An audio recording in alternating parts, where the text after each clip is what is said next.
Hi there, welcome back to the final part of this table build. If you haven't seen the first video, there's a link up here in the corner. We're going to start with the assembly of the tabletop. I've already done a video about how I go about my marquetry. I'll leave a link to that at the end of this video. The marquetry work is glued and pressed to an MDF substrate. You always have to also veneer the bottom sides to avoid any distortion or warping. As the main frame of the table is made out of solid walnut, I used walnut veneer on the underside of the tabletop. I'm still learning how to create videos, so I'd really appreciate your comments so I can make better content for you. I hope you stick around. I'm really pleased with this one.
Next up with the drawers, and they've got these pretty tricky mitered dovetails on the curved fronts. The tapered angle was 11 degrees, so I made a jig for my shooting board for consistency. After a fairly extensive search, I finally came across this piece of ribbon walnut that I could use for the drawer fronts. It was an important thing to me that the grain pattern continued across the drawers.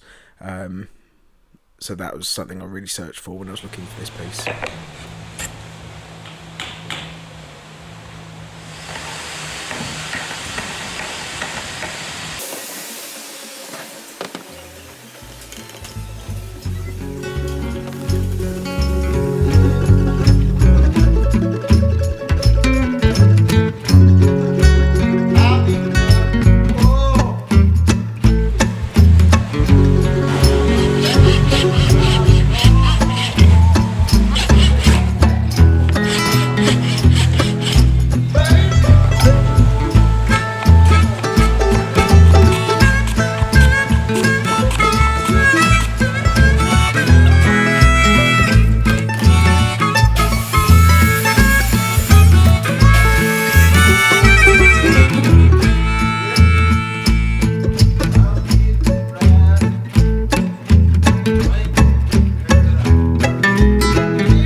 tapered sides of the drawer fronts made it quite tricky when it came to lining up the dovetails for marking the pins.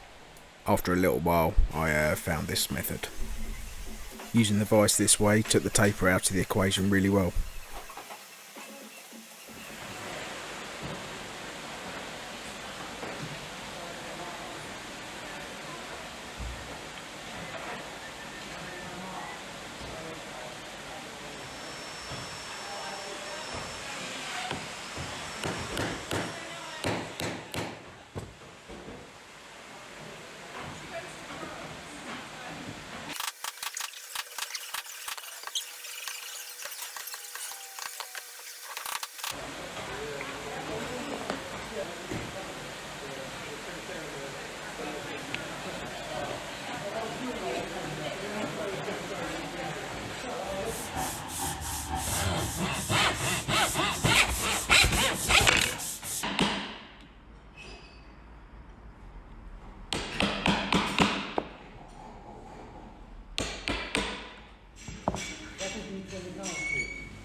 It was shortly after glue up of the drawers that I discovered that I had apocalyptically messed up my mortise and tenoning. I've actually done a video on how I've repaired this. I'll leave a link to that video in the description as well. It's really worth a watch. You don't have to throw things away. Well, not always.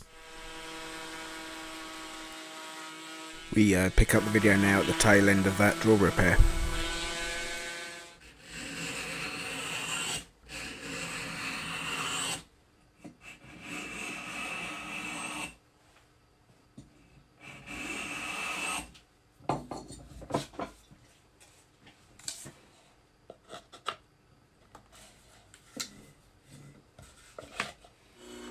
I had some leftover curly maple that I used for the drawer sides, and I thought it would be really nice if I could make the drawer handles out of the same material, tie it nicely together. It's also a really nice excuse to involve the lathe.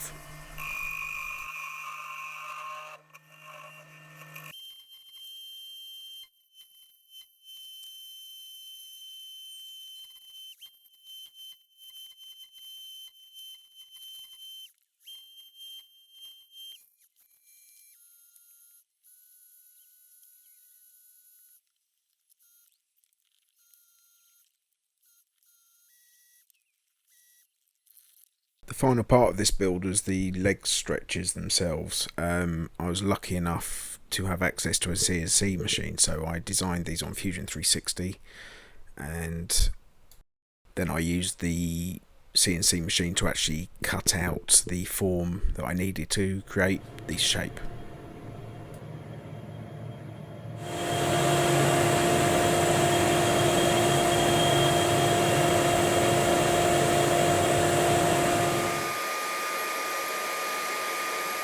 I laminate the 17 layers of veneer using Cascamite.